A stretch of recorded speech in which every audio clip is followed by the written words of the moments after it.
Good morning बच्चों। देखो फिर से हम दूसरा वीडियो डाल रहे हैं sexual reproduction in flowering plants का। इसमें क्या बताया गया था, पिछले क्लास में हमने बता दिया था कि फ्लावर में आपको, यदि आप फ्लावर कोई कहीं से तोड़ के लाते हो तो आपको बाहर से क्या क्या दिखेगा। सबसे बाहर क्या दिखा था, पेडिसेल, फिर कैलिक्स, कोरोला, एंड्रोसियम, गाइनेसियम। और ये भी बताने का कोशिश किया था कि फ्लावर एक मॉडिफाइड सूट है, सूट का मॉडिफिकेशन है। आओ जरा यहाँ देखते हैं कुछ वर्ड्स है। एक टर्म होता है स्पर्मेटोफाइटा। स्पर्मा का मतलब होता है बेटा सीड। कहीं भी ये वर्ड मिलता है स्पर्मेटोफाइटा तो ये जनरली एंजियोस्पर्म और जिम्नोस्पर्म के लिए डिफाइन है। स्पर्मेटोफाइटा में दो ही ग्रुप को रखे गए हैं, एंजियोस्पर्म और जिम्नोस्पर्म। क्यों है? क्योंकि इनमें सीड बनता है। क्या बनता है? सीड बनता है। तो दोनों में बेसिकली क्या अंतर है? बेसिकली ये अंतर है कि एंजियोस्पर्म में भी सीड बनता है और जिम्नोस्पर्म में भी सीड बनता है। बस इसके अंदर का सीड फ्रूट वाल से कवर होता है। एंजियोस्पर्म का जो सीड होता है वो फ्रूट वाल से कवर होता है, इसलिए इसको कवर्ड सीडेड प्लांट एंजियोस्पर्म कह दिया जाता है। जबकि इसका जो सीड होता है वो नेकेड होता है, उसमें कोई कवरिंग नहीं होता, वो कोन्स पर डेवलप करता है इस तरीक़ा से। ठीक है, उसमें कोई जैकेट या कैवरिंग नहीं आता, इसलिए हम बोलते हैं नेकेड सीडेड प्लांट को जिम्नोस्पर्म कह देते हैं और कवर्ड सीड को किस में कह देते हैं? कवर्ड सीड में किसको कह देते हैं? एंजियोस्पर्म को। दोनों किस में आते हैं? स्पर्मेटोफाइटा में। ठीक है, तो स्पर्मेटोफाइटा में दो ग्रुप आएंगे, कौन कौन? एंजियोस्पर्म और जिम्नोस्पर्म दोनों आएगा। एंजियोस्पर्म में बस फर्क क्या होगा, इसमें सीड कवर्ड होगा, मतलब फ्रूट का फॉर्मेशन किस में होता है? एंजियोस्पर्म में। इसका मतलब हम ये इनडायरेक्टली कह दें कि जिम्नोस्पर्म में क्या का फॉर्मेशन नहीं होता बेटे? जिम्नोस्पर्म में फ्रूट का फॉर्मेशन नहीं होता, जिम्नोस्पर्म में फ्रूट का फॉर्मेशन नहीं होता। आओ इधर एंजियोस्पर्म के प्लांट को देखें। यदि कोई कहे कि एंजियोस्पर्म को स्टडी करना है तो टिपिकल एंजियोस्पर्म जो प्लांट है वो है कैप्सेला वर्सा पस्टोरिस। यही जिसको आप कैप्सेला भी बोलते हो, कैप्सेला पस्टोरिस बोला जाता है, कैप्सेला वर्सा पस्टोरिस।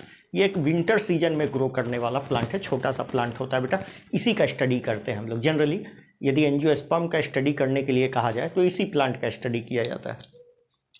इस प्लांट का खूबी यह है कि यह हेट्रोस्पोरस है। अब आप हमको कमेंट सेक्शन में बताइएगा हेट्रोस्पोरस की शुरुआत कहाँ से हुई। ठीक है, कमेंट सेक्शन में ये बताइएगा हेट्रोस्पोरस की शुरुआत कहाँ से हुई। कहाँ से? एल्गा से, ब्रायोफाइटा से, टेरिडोफाइटा से, या जिम्नोस्पर्म या एंजियोस्पर्म से। तो ये प्लांट हेट्रोस्पोरस है। What do you mean by heterosporous? Heterosporous का सिंपली मतलब है कि ये दो टाइप के स्पोर बना रहा होगा, मेल स्पोर जिसको माइक्रोस्पोर कहेंगे और फीमेल स्पोर जिसको मेगा स्पोर कहा जाएगा। तो एक तो मेल स्पोर बनाएगा और एक फीमेल स्पोर बनेगा। मेल स्पोर छोटा होगा इसलिए माइक्रोस्पोर कहा जाएगा, फीमेल स्पोर बड़ा होगा इसलिए मेगा स्पोर कहा जाएगा। इस प्लांट का सिप्सेला वर्सा पस्टोरिस का जो मेन प्लांट बॉडी होता है वो डिप्लॉइड होता है। कैसा होता है? डिप्लॉइड होता है और स्पोरोफाइटिक होता है। 2n जनरेशन, मतलब इस प्लांट के हर एक सेल में क्रोमोजोम नंबर 2n होता है। कितना होता है? 2n। तो मान लीजिए आपसे ऐसा क्वेश्चन कह दे कि इसके रूट सेल में, कोई भी मेज के रूट सेल में 30 क्रोमोजोम है, तो बताइए इसके सूट में कितने क्रोमोजोम होंगे? तो उतना ही आंसर जाएगा 30, क्योंकि सब क्या है बेटा? 2n। समझ में आया? इसके बाद हम बात कर रहे हैं भास्कुलर प्लांट्स की। ये प्लांट भास्कुलर प्लांट है। कैसा प्लांट है? आप सब जानते हैं एंजियोस्पर्म भास्कुलर प्लांट है। क्यों भास्कुलर प्लांट है? क्योंकि इसमें क्या पाया जाता है? भास्कुलर टिश्यू, जाइलम और फ्लोएम पाया जाता है। ठीक है, आपको समझ में आ गया? अब मेरी बात ध्यान से सुनिए। एक बात यहाँ देखिए, कुछ बातें यहाँ लिखी हुई है, ध्यान से देखने का कोशिश कीजिए। हमने बोला था कि एक साइंटिस्ट था गोथे ने यह प्रूव करने का कोशिश किया था बेटे कि flower is a modified suit. उन्होंने क्या कहा कि एक प्लांट लिया, ये सूट है, दिखाई दे रहा है, ये सूट है।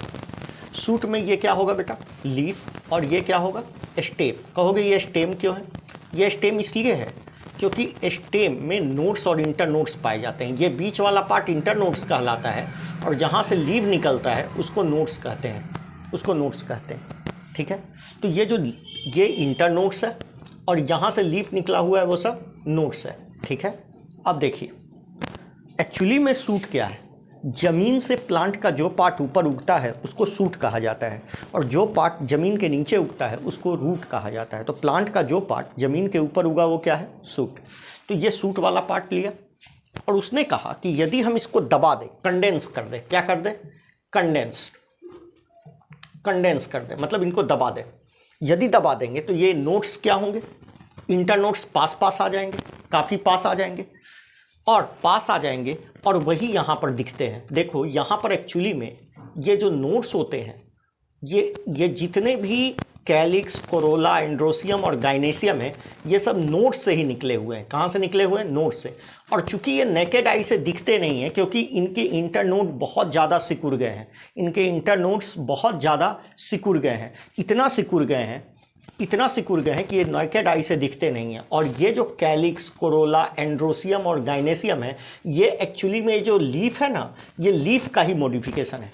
तो लीफ का मॉडिफिकेशन कौन हो गए, कैलिक्स, कोरोला, एंड्रोसियम और गाइनेसियम। और स्टेम का मॉडिफिकेशन कौन हो गया, ये जो आपका थैलेमस है। तो थैलेमस किसका मॉडिफिकेशन हो गया बेटा, थैलेमस किसका मॉडिफिकेशन है, ये स्टेम का मॉडिफिकेशन है। और कैलिक्स, कोरोला, एंड्रोसियम और गाइनेसियम ये किसका मॉडिफिकेशन है, लीफ का। तो यदि हम इन दोनों को मिला दें तो क्या हम ये नहीं बोल सकते हैं कि flower is a modified suit, बिल्कुल बोल सकते हैं।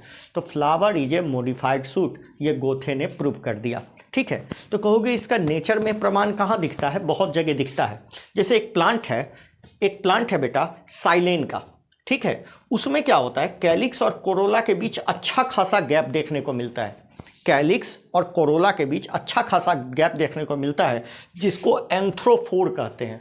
उसी तरह पैसिफ्लोरा में एंड्रोफोर दिखता है, मतलब कोरोला और एंड्रोसियम के बीच अच्छा खासा गैप दिखता है, उसको एंथ्रोफोर कहते हैं। उसी तरह एंड्रोसियम और गाइनेसियम के बीच कैपेरिस में गैप दिखता है, इसको कहते हैं गाइनोफोर। तो अलग अलग प्लांट में अलग अलग हमको इंटरनोड इलोंगेटेड दिखते हैं, जिससे ये प्रूव हो जाता है कि flower is a modified suit, ठीक है। तो फ्लावर एक मॉडिफाइड सूट ही है और कुछ नहीं है, ठीक है। यहाँ तक क्लियर। तो देखिए हमने आपको फ्लावर लेके चला है। अब हम अगले क्लास में आपको पढ़ाएंगे नया टॉपिक, जिसको कहेंगे बेटा क्या बोलते हैं, एंथर के बारे में हम डिटेल स्टामेन पढ़ेंगे, मेल रिप्रोडक्टिव ऑर्गेन, एंथर के बारे में डिटेल्ड स्ट्रक्चर आएगा, ठीक है। चलिए, थैंक यू।